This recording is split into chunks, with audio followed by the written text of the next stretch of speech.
बैठे हैं जहां पे मदन मोहन मालवीय साहब का आज ही के दिन उनकी जयंती मनाई जा रही है। तो वहीं पे क्रिसमस डे पूरे देश में ही नहीं बल्कि पूरी दुनिया में मनाया जाता है। जन्म लियो कीवट की कन्या से, जन्म लियो व्यास जी, हिरणी से श्रृंगी ऋषि, गगरी से कुंभज ऋषि, वाल्मीकि। नमस्कार, आप देख रहे हैं स्वतंत्र आवाज जनसंवाद। हम हैं एसपी चक्रवर्ती।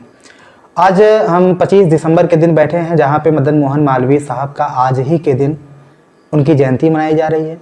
तो वहीं पे क्रिसमस डे पूरे देश में ही नहीं बल्कि पूरी दुनिया में मनाया जाता है। वहीं पे एक ऐसा दिवस कुछ भारत देश की एक बड़ी जनसंख्या मनाने का काम कर रही है। 85% के लोग मनाने का काम कर रहे हैं, जिसको शायद आज हो सकता है इस वीडियो को देखते वक्त आप उसे ना जानते हैं।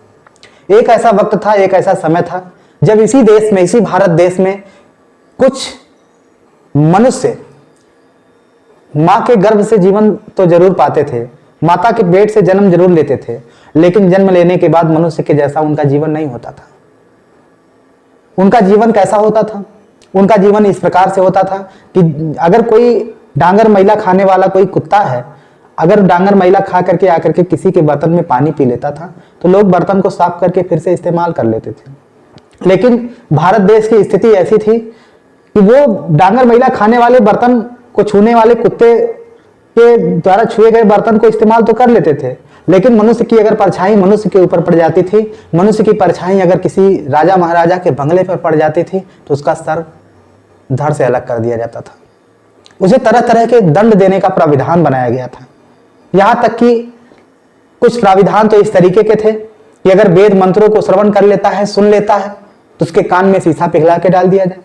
अगर वो पठन पाठन कर लेता है तो उसकी जुबान को गर्म लोहे से दाग दिया जाए, काट दिया जाए। अगर वो देख लेता है, पढ़ लेता है, तो उसकी आंख को फोड़ दिया जाए। लोग बताते हैं ऐसा भी नियम सिद्धांत था, एक ऐसा नियम, एक ऐसा सिद्धांत जिसका एक ग्रंथ था, और जिस ग्रंथ का नाम था मनुस्मृति। वह मनुस्मृति जो मानव को 4 भागों में बांटने का काम करती रही है, ब्राह्मण, क्षत्रिय, वैश्य और शूद्र। 4 लोगों को बांटने का काम करती थी, जिसमें एक वर्ग को सबसे सर्वोपरि दर्जा दिया जाता था, लेकिन वहीं पे 3 वर्गों को उनसे निचला दर्जा दिया जाता था। बाबा साहब डॉक्टर भीमराव अंबेडकर जी ने, जिन्होंने भारत देश के संविधान की रचना की, भारत देश के संविधान की रचना से पहले उन्होंने देखा ये जो छुआछूत है, ऊंच नीच है, जाति पात की जो व्यवस्था है, यह व्यवस्था हमारे देश को ही नहीं पूरी दुनिया में भारत देश को भारत देश की जो प्रदूषण की दुर्गंध है, यह एक ऐसा प्रदूषण है जिसकी दुर्गंध दुनिया के तमाम मुल्कों में जा रही है, दुनिया के अलग अलग देशों में जा रही है। तो उन्होंने कहा ऐसी व्यवस्था को खत्म करना जरूरी है। इस व्यवस्था को खत्म करने के लिए क्या करना होगा?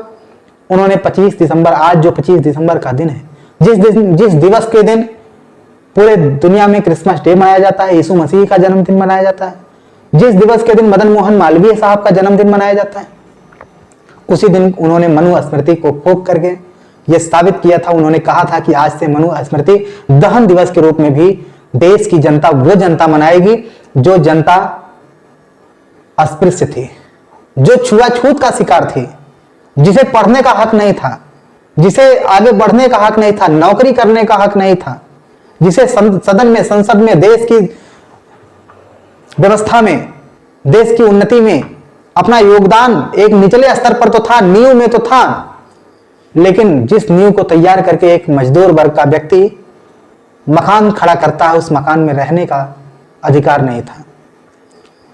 आज 25 दिसंबर जो मनुस्मृति है, मनुस्मृति दिवस का दहन के रूप में आज पूरे देश में मनाया जा रहा है। तमाम लोगों ने तमाम तरीके के बयान मेरे पास भेजे। मैं उन बयानों को चलाना आज उचित नहीं समझता हूं, लेकिन उन बयानों को देखने के बाद ये वीडियो बनाने के लिए मैं मजबूर हुआ कि आखिर ये धर्म, जो धर्म है, धर्म का मतलब होता है धारण करना। किसको धारण करना? जो अच्छाइयां है, जो शाश्वत है, जो कभी मिटने वाली ना हो, जो हर जगह हो। ईश्वर को धारण करना, परमात्मा को धारण करना, प्रेम को धारण करना, मानव से मानव के बीच की दूरियों को समाप्त करके इंसानियत को धारण करना, मानवता को धारण करना। जहां पे मानवता के उत्थान की बात होनी चाहिए, वहां पर मानव से मानव को अलग करने की बात की जा रही है। यह आखिर कैसा धर्म हो सकता है? किसी मजहब ने तो यह किसी को नहीं सिखाया। लोगों ने अर्थ, धर्म, काम और मोक्ष के जरिए इस आत्मा के उद्धार की बातें कही, लेकिन वहीं पे मानव को मानव के रूप में नहीं देखा जाता है। मानव के साथ पशुवत व्यवहार किया जा रहा है। आज मैंने तमाम लोगों के जब वीडियो देखे, तमाम लोगों के बयान देखे, तो मुझे लगा जैसा कि इसके पहले के जितने भी धर्म ग्रंथ रहे, आप अगर देखेंगे, पढ़ेंगे, रामायण पढ़ेंगे, महाभारत पढ़ेंगे, तमाम संतों मुनियों ऋषि महर्षियों के जो जीवन है, उन जीवनियों को आप देखेंगे तो एक नजर अगर देखने के बाद पाते हैं तो पता चलता है कि प्रथम वशिष्ठ, जो कि महाराज राम दशरथ के कुलगुरु हुआ करते थे, प्रथम वशिष्ठ उर्वशी से जन्म लियो, केवट की कन्या से जन्म लियो व्यास जी, हिरणी से श्रृंगी ऋषि, गगरी से कुंभज ऋषि, वाल्मीकि, कोल जिनकी महिमा अपार है, रेणुका से परशुराम, दासी से नारद जी, अंडा के बिरंडा से सुखदेव जी लखात हैं, एक आंख पहले गए बेकार शुक्राचार्य हुए, सारा समाज ही दुसात के लखात है। फिर किसे आप क्या मानते हो? अगर ऐसी व्यवस्था हो जाएगी तो समाज कभी भी तरक्की नहीं कर सकता है। जहां की संस्कृति, जहां की सभ्यता मानव को मानव के जैसा जीवन जीने की अनुमति ना देता हो, इजाजत ना देता हो, वहां का समाज, वहां की संस्कृति, वहां की सभ्यता कभी भी देश को लेकर के आगे नहीं बढ़ सकती है।